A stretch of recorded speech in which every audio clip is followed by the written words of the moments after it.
As Europe prepares for the European Parliament elections between the 7th and 9th of June, my guest on the Global Conversation is Marie-Agnes Strack-Zimmermann, the German hopeful and lead candidate for the Liberal Renew Group.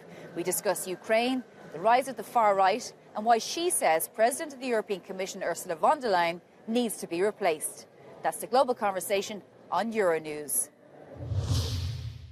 Marie-Agnes Strack-Zimmermann, thank you very much for joining us on Euronews. Listen, I want to ask you a little bit about yourself, first of all. You're a German politician. You're looking to become, have a senior position within the European Union.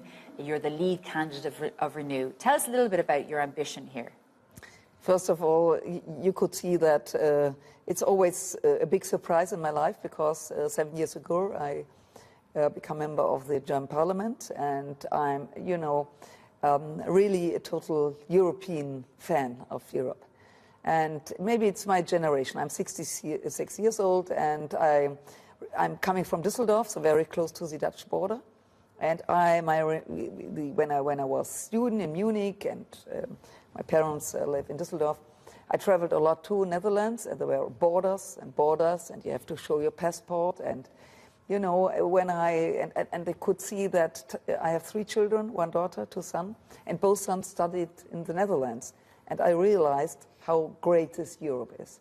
And the thing is that I'm the head of the Defense Committee of the German Bundestag. And I realized, not only now for 2 years when the situation, Russia attacked Ukraine, before I realized that security, in many different senses, we just could solve all the problems in a good way, only with European partners. So to make a long story short, so I'm looking forward to be part of the European Parliament, and yes, it's a new moment in my life. I have to learn a lot. I realized it, and I will go. Okay, so the Liberals, though, are trailing in the polls at the moment. On a bad day, you could become 5th. At the moment, you're 3rd. You could be behind the ECR, that's a far right group. I mean, why do you think that the message isn't getting across to people to vote for the Liberals? In these really tough times, it's not easy for people to look for a party who is, he gave people the chance to decide by themselves. And there are many people in Germany, they realized hard times that they are looking for a very tough leader. And maybe for liberal thinking, and even to say, even in special hard times, you have to be, you need a free thinking, and you are responsible for your life. I mean, we see in Germany the rise of groups like the AfD, for example, and then all across Europe, the rise of the far right. Are you worried about the implications of that for Europe, for European values, for European policy? Yeah, absolutely. It's really, and we have to explain people that it's, even it's not voting for AfD, it's not just for fun. It's really a terrible moment because we know that AfD will come and will be a part of the European Parliament to cut everything.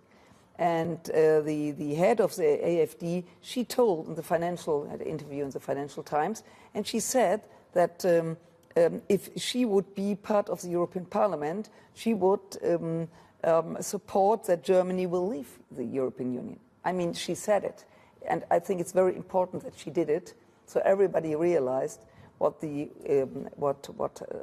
AfD is a national party, not a European party.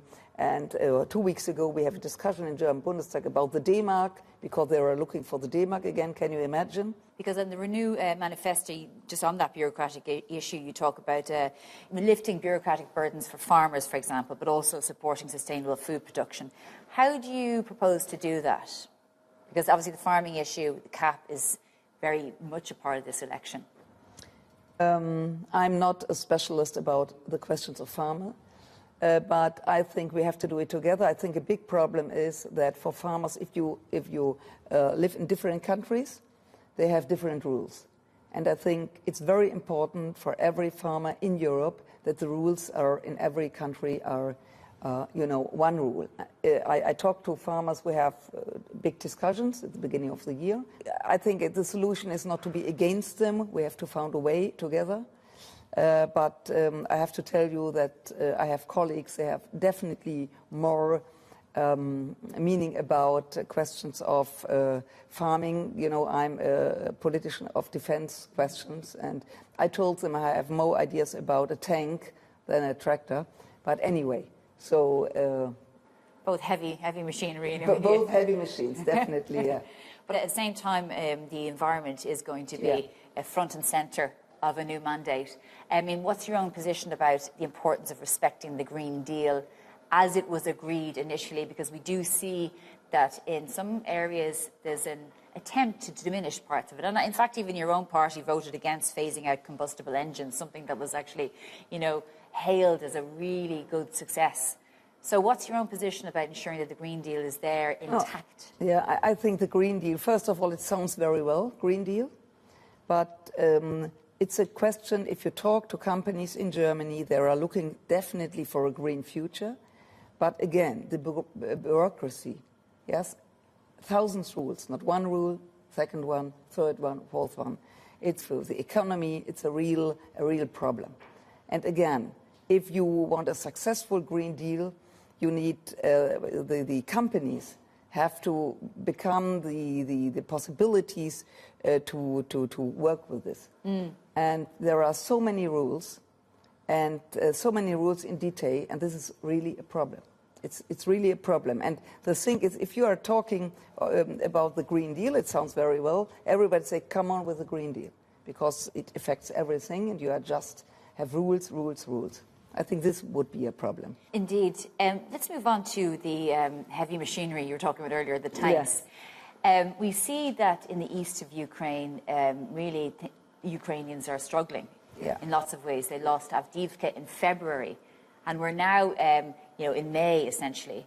And Ukraine is only potentially going to get back up to where it was 6 months ago because of the lack of ammunition, lack of tanks, lack of defence systems. Yes.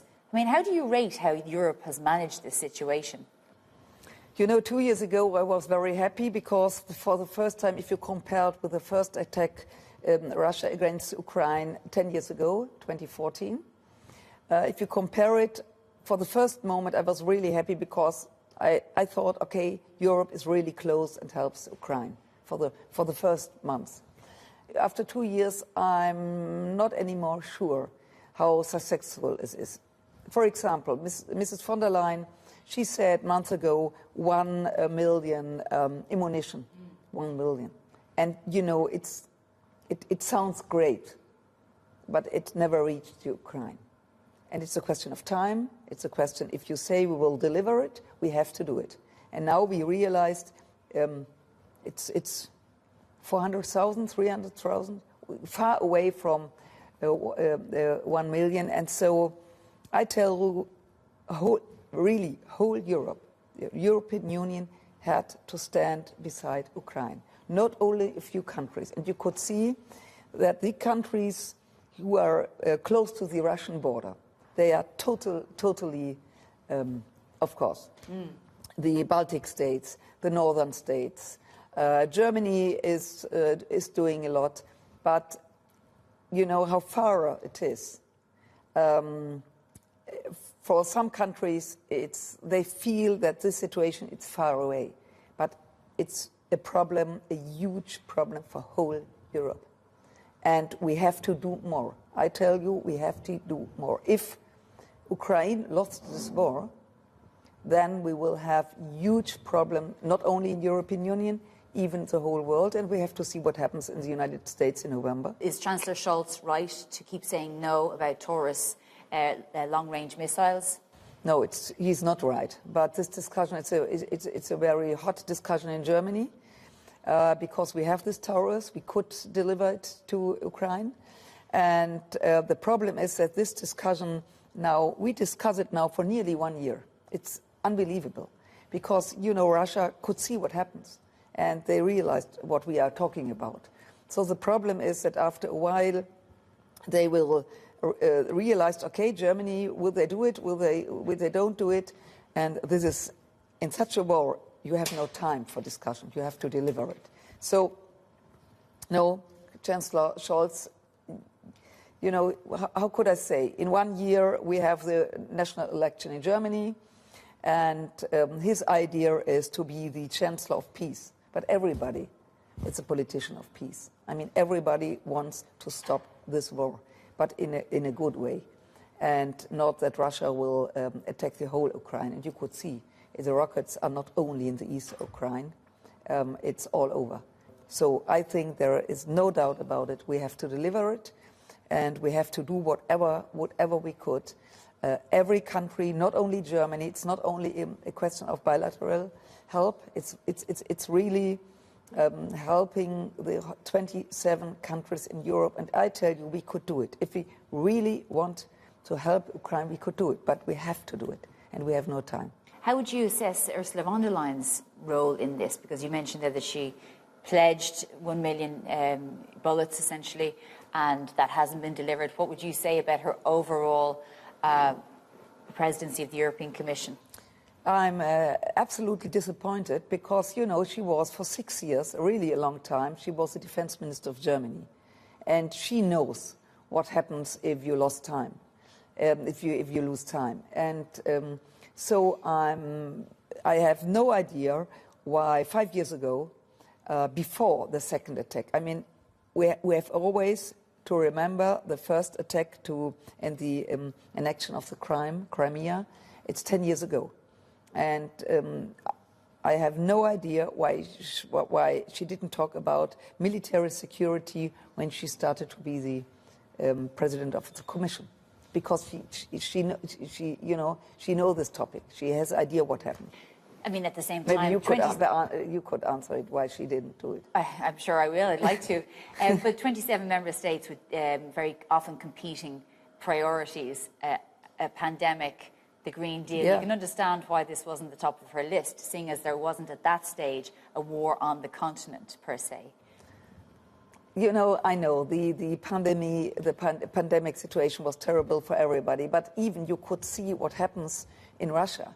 And it was not this or this, it was both. And I think if you're a head of a commission, there is not one topic. You have to see what happens there, what happens there. And so I have no idea. Maybe I know Ursula von der Leyen very well because I was on the defense committee when she was minister. And so it's not a very, how could I say, a very sexy topic, talking about weapons, talking about war.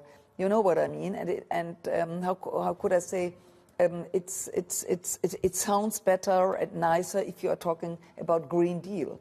It's a softer topic, and I think you have to. Yeah, I know her very well. I know when we. So you think she took the easy way right out? Is that what you're saying? Because I mean, she had a lot of confrontations when it came to the Green Deal as well. Yes, okay, but I mean, she's the first woman in Europe, so every day there are confrontations. And I guess with Germany, though, there's a lot of.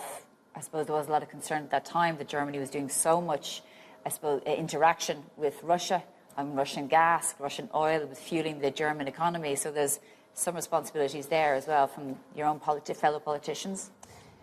Yes, it was, of course, for Germany, it was a shock, what you are saying about the dependency. But 2 years ago, it's okay. We did our job. And we have alternatives to gas and oil from Russia. So everybody is surprised that we were very fast to looking for different possibility to buy energy. But you know, if there is enough pressure, people will move. I mean, we know it. But anyway, I think that Mrs. von der Leyen, that it was a topic. Talking about weapons, talking about this situation 2.5 years ago, you couldn't imagine to do it. And now we have huge discussion about it. And yes, and I was surprised that she didn't say, come on, we have to do more in Europe, because she has the experience. And I think even she has problems to fight or have discussions about Green Deal. I think I cannot understand why she didn't. Do you think she was a successful first woman president of the European Commission, or just a successful president of the European Commission? Successful. I think it's a hard job, of course.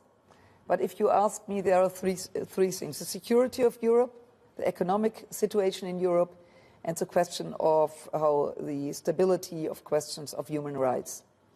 And security, I just told you, no, it's not really successful.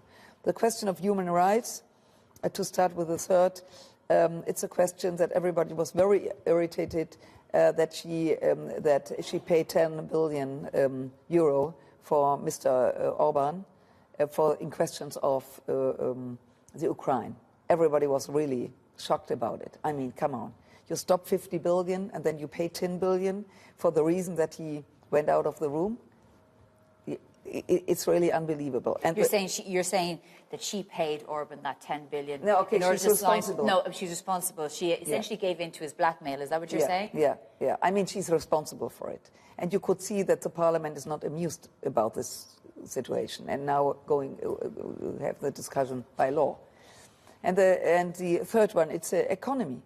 And we could see, and now again and again, that the economy is not so successful how it could be. And we see that young leaders, that entrepreneur startups, they will leave Europe. And I mean, this is absolutely, it's terrible. So this question of this bureaucracy, it kills every moment to have ideas, to stay in Europe with a company. And people, and young people, they want to stay here, they want to live here, they want to be successful here. So should there be maybe a European Inflation Reduction Act or something like that? Yes, I think, because you just asked me, did Ms. von der Leyen was successful? And I just say these three really important things. I would say that everybody in Germany especially thought that she will be much more successful than she did. And I think that many people in Germany was disappointed about her performance. Just want to ask you one other major issue at the moment, which is the Middle East, because you were very condemnatory about Joseph Borrell when he criticised attacks in the West Bank by settlers. It was at the same time when Iran was attacking Israel. He did condemn that afterwards, but you were saying that he's out of his depth, essentially. I mean, what did you mean by that exactly? You know, first of all, the 7th of October last year, it was absolutely, how could I say, terrible, unacceptable, whatever, that Hamas attacked Israel. And Israel had the right to look, to defend the country. This is one thing. The other thing is that we have to look forward to what could happen in the Middle East. And now we could see that Iran attacks for the first time Israel directly, not with proxies, not Hamas, not Hezbollah, not Houthis. And I think, first of all, we have to find a way that there will be peace in the future, but we have to remember that there are still 100 hostages in Gaza, 100. And I met many family brothers, mothers of these hostages. It's really a terrible situation. And I think this world have to look for that peace will come, that the Palestinian people will become get their own state. And I think that Borrell, he was, how could I say, his job is to see every side. And from the first of the beginning, I think that he just saw only one side. And do you have any criticism about the Israeli position in Gaza? We see starvation, famine, excessive number of deaths and so on. You know, first of all, Israel has the right to defend. And of course, now the diplomatic way, Germans and others talk to Mr. Netanyahu to stop this war. But we don't forget what Hamas did. And I think the future of the Middle East, it's very important, again, that we will find peace. And I think it looks not so bad, because you could see not only the western part, not only Germany, France, United States, Great Britain is looking forward, even states like Jordan, like the Arabic world, everybody in the Middle East is looking for peace. And I think it's a really a chance to find a possibility, or find a way to found a foundation for own state for Palestinian people. OK, well, Marie-Agnes Strack-Zimmermann, thank you very much for joining us on the Global Conversation on Euronews. Thank you very much.